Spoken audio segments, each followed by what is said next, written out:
This video captures the corrupt practices of the Brevard County Sheriff's Office. For years, this law enforcement agency has been accused of civil rights violations, illegal arrests, and excessive use of force against the citizens they are supposed to protect. Despite these allegations, the Sheriff's Office has consistently denied any wrongdoing and refused to take responsibility for their actions. However, a recent lawsuit filed against them by a victim of false arrest has forced the Sheriff's Office to admit their guilt and settle the case out of court. In this video, we'll take a closer look at the case and the systemic issues that have plagued the Brevard County Sheriff's Office for far too long. A 5-year fight to clear his name is now over for a Michigan man. He was visiting the Space Coast when he was pulled over for DUI. So here's the problem.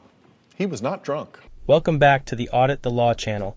A tourist from Michigan, Jon Schoonmaker, settled a lawsuit with the Brevard County Sheriff's Office after being falsely arrested for DUI. Schoonmaker and his wife were traveling through Port St. John in January 2018, looking for a SpaceX rocket that was scheduled to be launched across the Indian River that night. Dash camera video obtained from the Sheriff's Office by Schoonmaker's attorney shows his car drifting in his lane before he was pulled over. The deputy conducted a field sobriety test on Schoonmaker, which he claims he failed. Later, lab results confirmed that he was not intoxicated. I'm going to have you do a few exercises to see whether or not you're okay to drive tonight, okay? Okay. Are you taking any medication right now? I am on a Z-Pack. Schoonmaker completed 3 field sobriety exercises that the deputy claims he failed. At this point, I have no choice but to place you under arrest for DUI. Schoonmaker was arrested for driving under the influence, but not before the dash cam picked up this. I'm thinking it's a C-pack. I was going to say you should just let her drive and let him go, but it's too late now. Nope. Too late now. Schoonmaker filed a lawsuit against the Sheriff's Office for falsely arresting him. He settled with the agency in late March, where they agreed to pay him $45,000, issue a letter of apology from the Sheriff's command staff, and schedule an in-person meeting with the Undersheriff Douglas Waller, who oversees the training of deputies. Schoonmaker's attorney said that the settlement allows them to move forward rather than push the incident under the rug. Unfortunately, similar incidents of false arrest and police misconduct have occurred in law enforcement agencies across the country. Law enforcement agencies across the country are settling similar lawsuits.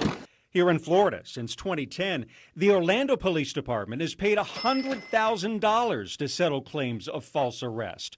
Fort Lauderdale's police department has paid out more than $230,000. And Miami's police force has paid nearly $900,000 in settlements. Schoonmaker believes that there needs to be sensitivity training around understanding people's stories before arresting them.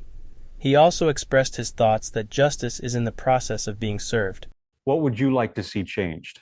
Maybe there needs to be some sensitivity training around everybody has a story. And so when you pull somebody over, you have to begin to understand their story before you start arresting.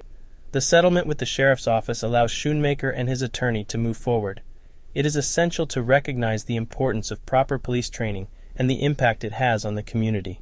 The incident with Schoonmaker highlights the need for law enforcement to recognize everyone's story and to ensure that they do not violate their rights.